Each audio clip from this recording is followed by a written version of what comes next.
రైతుల ఐక్యత.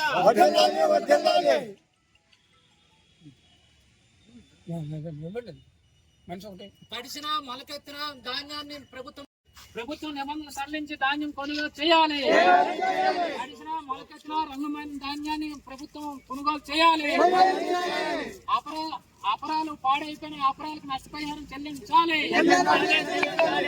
అపరాలు పెసలు మినుములు పాడైపోయిన వాటికి తడిసిన రంగుమారిన ధాన్యాన్ని వెంటనే కొనుగోలు చేయాలి. తడిసిన రంగుమారిన ధాన్యాన్ని వెంటనే రైతుల వద్ద ప్రభుత్వం కొనుగోలు చేయాలి. తుఫాను వల్ల తడిసిన రంగుమారిన ధాన్యాన్ని వెంటనే ప్రభుత్వం కొనుగోలు చేయాలి. తడిసిన రంగుమారిన ధాన్యాన్ని వెంటనే ప్రభుత్వం కొనుగోలు చేయాలి. తుఫాను వల్ల తడిసిన రంగుమారిన ధాన్యాన్ని వెంటనే కొనుగోలు చేయాలి.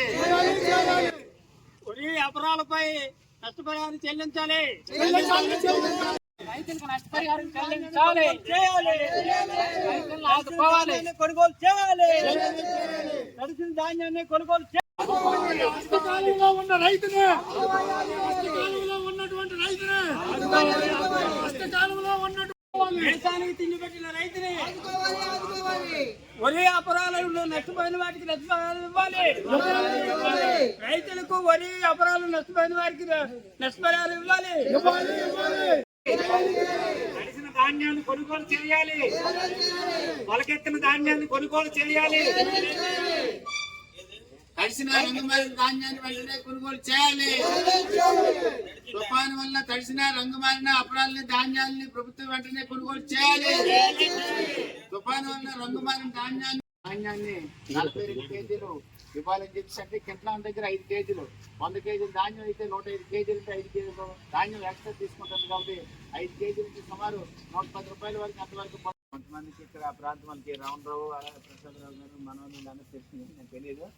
నా పేరు బంటు దాసు, పార్వతీపురం దగ్గర అద్దర్సల్ పంచాయతీ ఎక్స్-సర్పంచ్గా చేశాను. అలాగే ఇప్పుడు ఆంధ్రప్రదేశ్ రైతు సంఘం రైతుల తరఫున రైతు సంఘానికి పార్వతీపురం మండలం జిల్లా ఉపాధ్యక్షులను. గతంలో చాలాసార్లు మనం ఇక్కడికి ఈ ధాన్యం కొనుగోలు అటు విషయంలో నేను కొన్ని కేంద్రాల వరకు రావడం జరిగింది. ఇప్పుడు కూడా అకాల వర్షాల వల్ల బాగా రైతులంత మందికి కూడా నష్టం చేకూర్చే పని ఉంది.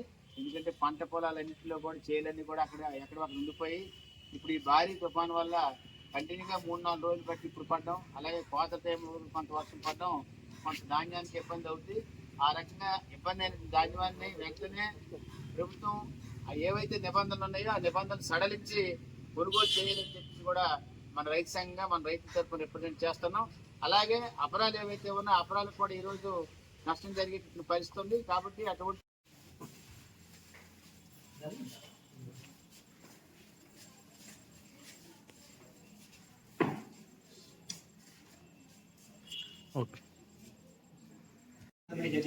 గవర్నమెంట్ నుంచి ఇన్స్ట్రక్షన్స్ అయితే వస్తాయి.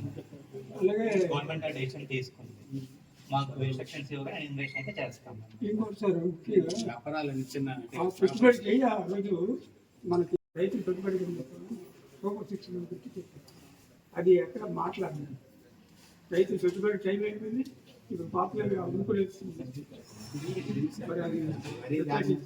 అపరాలు అదంతా కూడా నీటిలో ఉనికిపోయి డ్యామేజ్ జరిగింది. దాన్ని కూడా ఇన్వెస్ట్ చేస్తే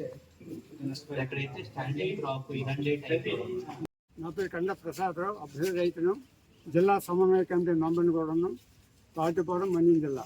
మరి ఇటీవల వారం రోజు నుంచి నిరాటంకంగా వర్షం పడడం వల్ల ధాన్యం కుప్పలు తడిసిపోయి, అయితే ప్రభుత్వం కూడా నేను స్పందించాలా, వారం రోజులు పడుతుంది కానీ ఎడ్యుకేషన్ కూడా కనీసం టార్బన్లన్నా సరఫరా చేస్తే కొంతవరకు బాగుండు.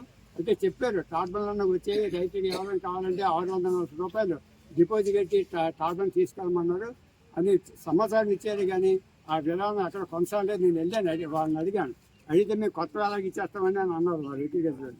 అంతేకాక ఇప్పుడు ఇంకో విషయం ఏంటంటే అపరాలు కూడా బాగా నష్టపోయాయి. ఎందుకంటే అపరాలు అన్నది వేరు చాలా సున్నితం. దానికి ఏంటంటే ఏజీ కూడా ఇప్పుడు నీరు కూడా స్టాగ్నెట్ అయిపోయింది. స్టాగ్నెట్ అయిపోయి అది కూడా పోతాయి. దీని మీద స్పందించాలా, వెంటనే దీని మీద స్పందించి వ్యవసాయ శాఖను రెవెన్యూని పొలాల మీద స్పందించి నష్టపరిహారం అంతరం వేసి రైతులు న్యాయం చేయాలని కోరుకుంటున్నాను. నా పేరు బంటు దాసు, ఆంధ్రప్రదేశ్ రైతు సంఘం జిల్లా ఉపాధ్యక్షులను. ఈరోజు పాలకొండ సబ్ కలెక్టర్ కార్యాలయానికి వచ్చి రైతులతో పాటు ఒక మెమరాండాన్ని వదలుచుకున్నాం. ఆ మెమరాండం యొక్క ముఖ్య ఉద్దేశం ఏమిటంటే, ఇటీవల కాలంలో అంటే రీసెంట్గా తుఫాను కారణంగా ఈ ప్రాంతంలో ఉన్నటువంటి రైతాంగం అంతా కూడా వరి కుప్పలు, అలాగే బడిపులు, అలాగే పొలాల్లో ఉండేటటువంటి మినుము, పెసర ఇటువంటి అపరాల పంటలు కూడా అపారమైన నష్టం జరిగింది. కాబట్టి ఈ పంటలకి జరిగినటువంటి అపారమైన నష్టాన్ని ప్రభుత్వం గుర్తించి తడిసిన ధాన్యాన్ని, మొలకెత్తిన ధాన్యాన్ని, రంగుమారిన ధాన్యాన్ని వెంటనే ప్రభుత్వ నిబంధనలు సడలించి కొనుగోలు చేసి రైతాంగాన్ని ఆదుకోవాలని చెప్పేసి కూడా కోరుతా ఉన్నాం. అలాగే అపరాలు ఏవైతే ఉన్నాయో మినప, పెసర సేలన్నీ కూడా ఈ తుఫాను కారణంగా పొలంలో నీటిలో మునిగిపోవడం జరిగింది. అటువంటి వాటిని గుర్తించి ఆ రైతాంగాన్ని కూడా తక్షణమే ఆదుకొని ఆ పంటలకు కూడా నష్టపరిహారం ఇవ్వాలని చెప్పేసి మేము ప్రధానంగా కోరుతున్నాం. తప్పనిసరిగా ఈ రైతాంగం తాలూకు విన్నపాన్ని స్వీకరించి తక్షణమే చర్యలు తీసుకోవాలని డిమాండ్ చేస్తున్నాం.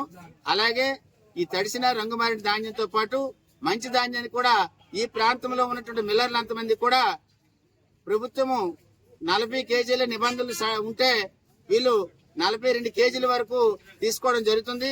కాబట్టి ఇప్పటికైనా మిల్లుల మీద పర్యవేక్షణ చేసి ప్రతి రైతు దగ్గర 40 కేజీల నిబంధన ప్రకారం ఒక ప్యాకెట్ తీసుకోవాలని చెప్పేసి కూడా మేము తెలియజేస్తున్నాం. ఈ విషయాలు తక్షణమే ప్రభుత్వ అధికారులు స్పందించకపోతే రైతాంగం ఉద్యమించి తదుపరి కార్యాచరణ ప్రణాళిక తీసుకుంటామని చెప్పేసి కూడా తెలియజేస్తున్నాం. నా పేరు నిలుస్తున్నాను.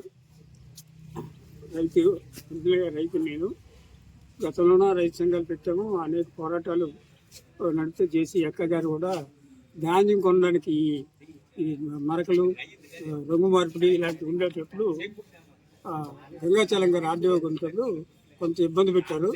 పెడితే ఆ రోజు జేసీ అక్కని రప్పించడం ద్వారా ధాన్యం కొనుగోలు అనేది జరిగింది. ముఖ్యంగా రైతుల్లోన కొంత నిర్లిప్తత, ఐక్యపరచడంలో మిగతా రంగాలకి వీటికి కొంచెం స్పీడ్ తక్కువ, అందుకు కొంచెం బలహీనంగా కనబడినట్టు కానీ ఇప్పుడు రైతు తిరగబడితే అటు ఇటు అవుతుంది. ఈ ఉత్తరప్రదేశ్ లాగే ఉంటుంది.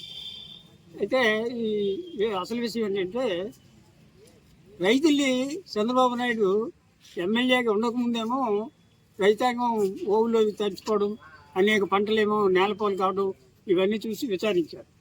అధికారంలోకి వచ్చిన తర్వాత కూడా సూపర్ 6 పథకం పెట్టి అందరితో పాటు రైతులకి పెట్టుబడి, రైతు భరోసాకు బదులు పెట్టుబడి కింద 20,000 రూపాయలు మేము రైతులకి ఇస్తామని చెప్పారు. ఇవాళకి ఆ మాట 20,000 రూపాయల మాట మాత్రం ఈ సూపర్ 6 పథకం నుండి నోరులో నుండి జారిపోయిందో 6 పథకం నుండి జారిపోయిందో మనకు అర్థం కావడం లేదు. ఆ రకంగా మరి రైతాంగాన్ని ఆశపెట్టి ఇప్పుడు రేపు జనవరి వస్తుంది, ఒరిజినల్గా అయితే ఆగస్టులోనూ దమ్ములు అవుతాయి. ఆ వేళ మదుపులు ఇస్తే రైతు ఒరిజినల్గా మదుపులు పెట్టుకుని కష్టాల నుండి తప్పించుకోవాలి. ఈవేళ జనవరి వస్తే ఇంకిస్తారో చస్తారో గ్యారెంటీ కనబడడం లేదు. అందుకు అలాంటి రైతాంగం దానికి వచ్చేసరికి మాటలు మాత్రం చెప్తున్నారు. దేశానికి వెళ్ళాక రైతు లేదే రాజ్యం లేదు, భారతదేశం అంతా వ్యవసాయం మీద ఆధారపడి ఉంది, పెద్ద సెక్షన్ ఇది, వాళ్ళని చూడాలా, మనందరి నోటి దగ్గర 2 మెతుకులు వెళ్తానే అంటే వాళ్ళ శ్రమేని వాళ్ళని ఆదుకోవాలని చెప్తున్నారు. కానీ ఆచరణలో మాత్రం పాలకవర్గాలు ఎవరు కూడా ఎవరు అధికారులు, ప్రతిపక్షం కానీ స్వపక్షం కానీ ఏ పార్టీ కానీ ప్రజలు ఆదుకోవడంలోనూ విఫలమవుతున్నారు. వాళ్ళకి ఆశ పెట్టడం మిగిలింది. అందుకు దీన్ని అర్థం చేసుకుని పాలకవర్గాలు ఇచ్చిన వాటిని అమలు జరుపుతారని చెప్పి నేను కోరుతూ ముగిస్తున్నాను.